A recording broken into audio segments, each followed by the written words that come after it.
Look up HYYGE on Instagram and you'll find 1.7 million posts on woolly socks and hot chocolate. Pinterest experienced a 285% spike on HYYGE pins, and last year it was shortlisted as the Oxford Dictionary Word of the Year. What was once a Danish custom is now big in the US.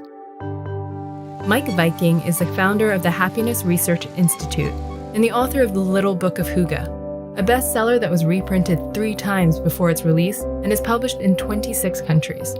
All right, Mike, tell me, what is HYYGE? HYYGE is being consciously cozy, but it has also been described as the art of creating a nice atmosphere. It's been called the pursuit of everyday happiness. It's also been called socializing for introverts. Okay. But it's about being together with the people you love. It's about relaxation. It's about indulgence. It's about good food. It's about gratitude. It's about equality. All those things mixed together is HYYGE. Would you characterize HYYGE as a lifestyle trend or a self-help? Actually, neither. I mean, to us Danes, HYYGE is part of our culture. It's part of our national DNA.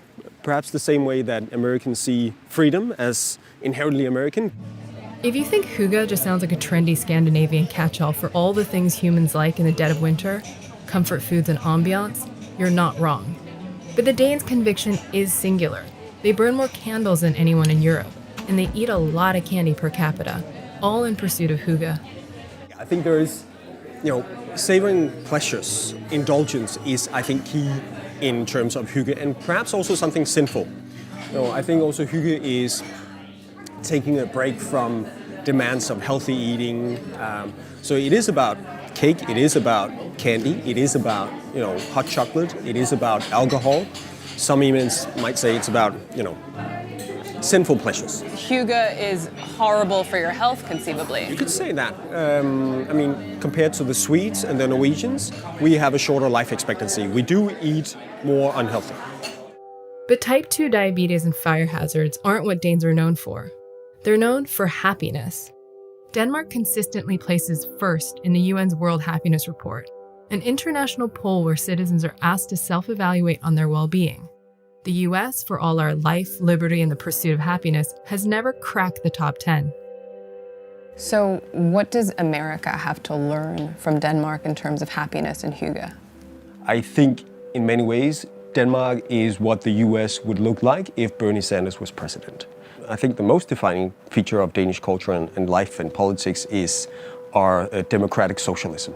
Universal health care, equal opportunities for men and women, free university education, social security. At a certain point, additional income, it does not lead to improved quality of life.